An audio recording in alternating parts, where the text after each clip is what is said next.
Halo semuanya, welcome back to Views Jakarta. So, today kita akan sharing tentang week 2 ya, week 2 dari Oktober, yaitu Here plus Act sama dengan OB. Ini masih dalam kategori karakter series, oke, yang kita udah bahas sebelum-sebelumnya, itu di karakter series, oke. So, hari ini kita akan bahas tentang OB gitu. Nah, ini satu kata yang menurut saya agak susah ya, benar ya gitu, kayak OB. OB itu apa sih? Ketaatan gitu, ketaatan dalam melakukan sesuatu. Oke. Nah, bagaimana dan pada hakikatnya manusia itu suka kehendak bebas, betul ya, karena memang kita diciptakan bisa mempunyai kehendak yang bebas. Nah, nggak suka tuh diatur manusia gitu ya. Nah, tapi gimana nih kita belajar pada hari ini gitu, bahwa memang sometimes OB itu memang diperlukan gitu, terutama bahwa kalau memang sudah Tuhan yang suruh gitu ya. Gimana nih, Tuhan yang suruh aja kalau kita udah nggak OB, apalagi orang lain yang suruh ya gitu. So kita bahas pertama, sebelumnya mungkin kita berdoa dulu ya. Ya Tuhan, terima kasih kalau kami diberikan kesempatan buat hari ini untuk mendalami firman-Mu lagi ya Tuhan, untuk belajar firman-Mu lebih lagi ya Tuhan. Kami mau belajar taat ya Tuhan, seperti yang kami akan bahas di pada hari ini ya Tuhan. Biarlah ya Tuhan, benih yang Kau tabur tidak menjadi sia-sia, tetapi menjadi satu kesempatan buat kami untuk bertumbuh dan berbuah ya Tuhan. Terima kasih dalam nama Tuhan Yesus kami berdoa dan mengucap syukur. Amin. Oke, so kita bahas aja langsung dari Ulangan 6 ayat 4 sampai 5. Oke, saya bacain aja ya, teman-teman ya. Dengarlah hai orang Israel, Tuhan itu Allah kita, Tuhan itu Esa. Kasihilah Tuhan Allahmu dengan segenap hatimu dan dengan segenap jiwamu dan dengan segenap kekuatanmu. Oke. Nah, ini dia yang tadi saya bilang gitu, karena kita sudah, manusia itu sudah terkompromi dengan dosa gitu ya. Maka itu kita menjadi egois gitu ya, menjadi egois. Seringkali kita merasa kayak Tuhan ini suruh kita buat apa sih gitu. Tuhan ini suruh kita tuh, emang kita robot gitu ya, kayak mesti harus begini, harus begini, harus begini, harus begini. Padahal kalau misalnya Ulangan 11 ayat 1 itu menggunakan menaati firman Tuhan. Menaati firman Tuhan itu di menggunakan kata Ibrani yang namanya shema. Ya, shema itu artinya mendengar. Ya, jadi proses dari ketaatan itu sendiri bukan seperti kayak yaudah lu pokoknya dikasih A, lu harus lakuin A, enggak. Tapi di dalam kata Ibrani ini sendiri, shema itu artinya kita mendengar dulu. Ya kan gitu. Kita mendengar gitu, dan mendengar dan kita meresapi gitu. Meresapi apa yang Tuhan suruh sih sebenarnya gitu. Dan kita memaknai apa yang Tuhan suruh. Lalu kita mematuhi perintahnya gitu. Menyelaraskan tindakan kita. Mematuhinya dengan cara apa? Menyelaraskan tindakan kita sesuai dengan apa yang kita dengar gitu. Maka itu disebut obey, ataupun dalam kata Ibrani itu shima tadi. Ya, jadi bukan serta-merta yang artinya mentaati firman Tuhan adalah yaudahlah gue pokoknya disuruh A, yaudah gue A aja gitu. A aja dah, nggak tahu kenapa gue mesti A gitu. Pokoknya cuman karena yaudah takut lah gitu, karena Tuhan yang suruh gue lakuin A aja. Nah, itu dasar ketaatan yang salah gitu. Dan biasanya dasar ketaatan yang salah seperti itu yang cuman karena takut atau segala macam, nanti tidak long lasting gitu, tidak long lasting karena kita nggak memaknai sebenarnya kenapa sih Tuhan suruh A, kenapa Tuhan suruh B gitu ya. Nah, maka itu kita bagi menjadi dua, ada namanya love and obey. Ulangan 11 ayat 1 yang tadi saya sebutkan, kita baca aja ya. Haruslah engkau mengasihi Tuhan Allahmu dan melakukan dengan setia kewajibanmu terhadap Dia dengan senantiasa berpegang dengan segala ketetapannya, peraturannya, dan perintahnya. Oke, referensi di Perjanjian Baru, jika Yohanes 14 ayat 15. Jikalau kamu mengasihi aku, kamu akan menuruti segala perintahku. So, ini make sense gitu ya. Pada saat kita mau melakukan firman Tuhan atau melakukan perintah Tuhan, definitely first thing first, itu kamu harus mengasihi Tuhan. Ya. Kenapa? Ini yang membedakan tadi yang saya bilang, antara kamu melakukan sesuatu karena mengerti gitu, karena kamu mendengarkan sang pemberi perintah, atau kamu cuman melakukan sesuatu karena kamu takut gitu ya, karena kamu takut, ya mungkin takut masuk neraka, atau takut miskin, atau takut nggak diberkatin, makanya kamu melakukan itu gitu. Itu dua dasar yang berbeda gitu ya. Pada saat kamu melakukan obey, itu harus didasari dengan love, oke? Dan kamu harus benar dong. Gimana caranya kamu bisa obey dengan dasar love kalau kamu tidak mengasihi orang yang memberi perintah? Benar ya, gitu. Jadi di sini kita lihat gitu, sebelum kita bisa, makanya bohong kalau orang bisa menaati firman Tuhan, tapi dia tidak memiliki relationship dengan Tuhan. Paham ya? Jadi first yang kamu memang harus lakukan adalah mengasihi Tuhannya dulu gitu loh. Jadi kan kadang suka bingung ya, gimana ya caranya obey firman Tuhan ya? Kok kayaknya berat ya? Kok kayaknya impossible untuk dilakukan ya? Kasihi dulu orang yang memberikan perintah itu dulu. Oke, supaya kamu pada saat mengasihi Tuhan terjalin satu relationship kan. Nah, relationship itu sudah terjalin, so kamu mengerti gitu loh. Oh, Tuhan kayak gini tuh mau aku jadi kayak gini ya gitu. Dan pada saat kamu melakukannya itu didasari atas dasar pengertian kamu dan cinta kasih kamu kepada Tuhan. Bukan lagi didasarkan dengan ketakutan gitu atau punishment itu sendiri. Nah, setelah mencintai, kita juga perlu hal yang kedua, yaitu trust. Oke, so yang kedua adalah trust and obey. Mazmur 34 ayat 8. Malaikat Tuhan berkemah di sekeliling orang yang takut akan Dia, lalu meluputkan mereka. Oke, nah, jadi malaikatnya Tuhan di sekeliling-keliling itu, di sekeliling-keliling orang yang takut akan Dia dan meluputkan mereka. Meluputkan mereka dari apa? Dari bencana, dari kesusahan, dari serangan orang, dari serangan musuh dan segala macam.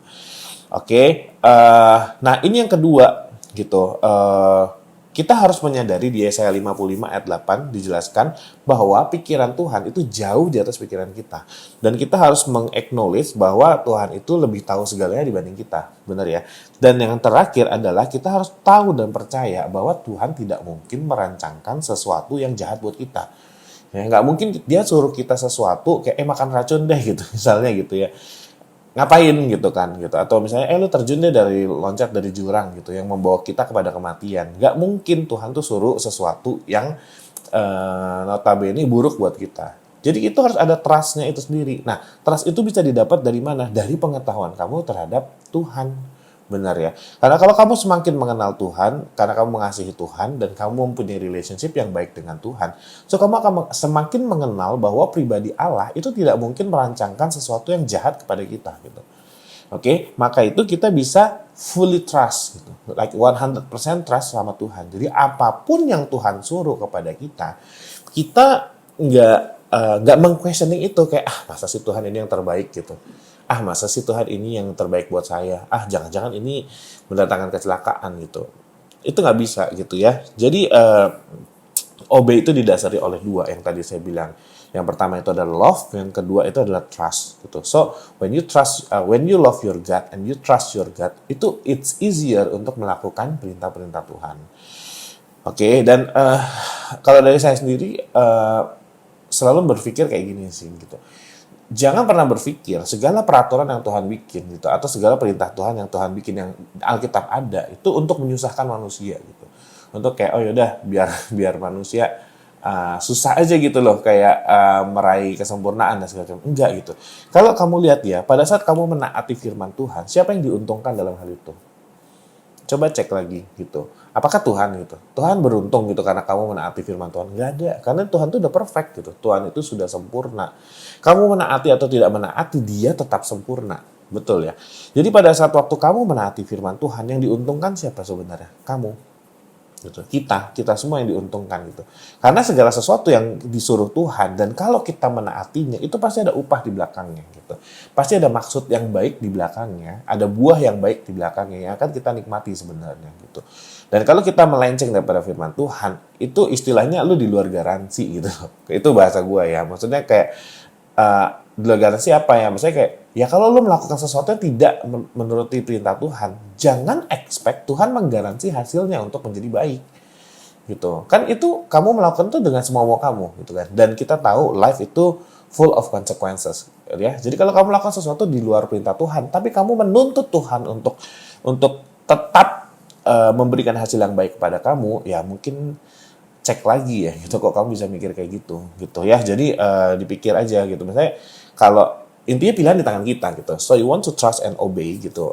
Trust, love and obey gitu.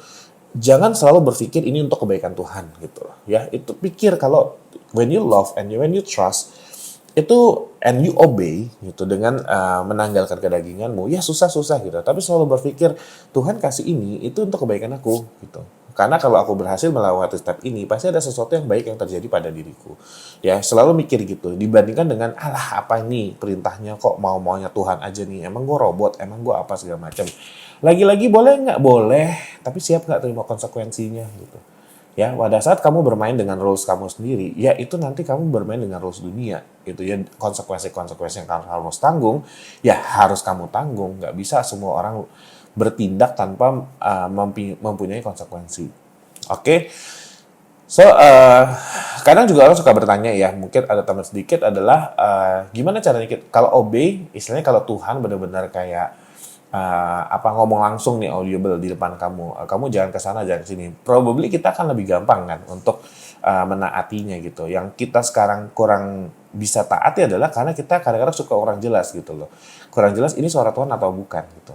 Nah, gimana sih caranya supaya lebih mengetahui gitu kehendak Tuhan dan larangan-larangan Tuhan kepada kita, apa yang boleh apa yang enggak, itu bagaimana sih caranya? Nah, itu nggak lain dan nggak bukan, memang kamu harus mendekatkan diri kepada Tuhan. The more kamu, pertama guidance kita apa? Yang ditinggalkan Tuhan di bumi itu cuma Alkitab. Oke, Alkitab itu yang berisi testimoni daripada orang-orang yang terdahulu yang berhubungan dengan Tuhan secara langsung. So, waktu kita baca, itu kita akan sedikit banyak, istilah gini, kamu membaca satu autobiografi orang gitu ya. Pasti kan kamu sedikit banyak mengetahui gitu ya, orang itu kira-kira seperti apa ya. Tapi apakah itu cukup? Belum gitu. Karena itu adalah masih sebatas pengetahuan kamu gitu. So you need, itu kan experience orang bersama Tuhan Yesus gitu. Experience-nya Nabi Musa, experience-nya Nabi Elia dan segala macam.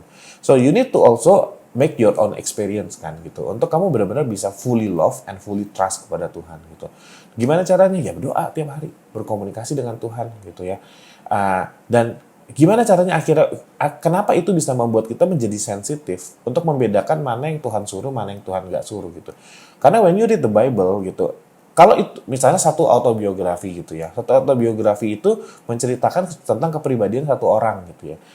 Nggak mungkin dong dia tiba-tiba di masa, misalnya let's say di awal buku dia apa gitu, misalnya dia pemarah gitu, terus tiba-tiba di akhir buku ternyata dia introvert gitu. Kan kayak tidak bertolak belakang ya. Misalnya contohnya lagi kayak misalnya di awal dia tidak suka orang mencuri gitu. Terus di akhir buku dia mencuri. Nah, itu kan satu kepribadian yang berbeda yang diceritakan, benar ya. Nah, Alkitab pun demikian gitu. Supposed to be kalau kamu baca dari awal, dari Kejadian sampai Wahyu, itu menggambarkan satu karakter Kristus gitu. Karakter Kristus yang tidak mungkin menyeleneh gitu ya. Jadi Alkitab tidak bisa satu kitab dengan kitab lain itu bertumpang tindih atau saling contradiction gitu.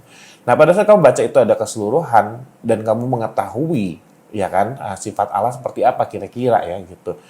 Terus ada sesuatu feeling di diri kamu gitu pada saat kamu mau memutuskan sesuatu atau mengobey sesuatu itu yang bertentangan sama sekali dengan Alkitab gitu, atau bertentangan sama sekali dengan apa yang kamu baca.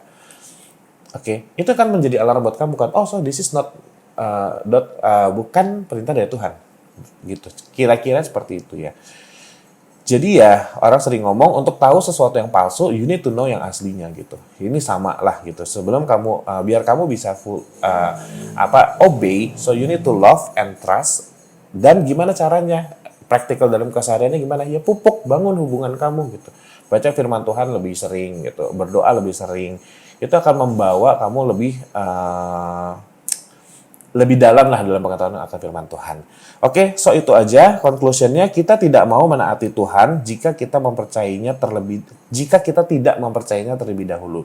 Kita tidak akan mempercayai Dia jika kita tidak mengasihi Dia, dan kita tidak dapat mengasihi Dia jika kita tidak mengenal Dia. Oke, so amin. You have a blessed few week. Semoga ini bisa menjadi rema dan juga penjelasan buat kita semua. Oke, God bless you. Amin.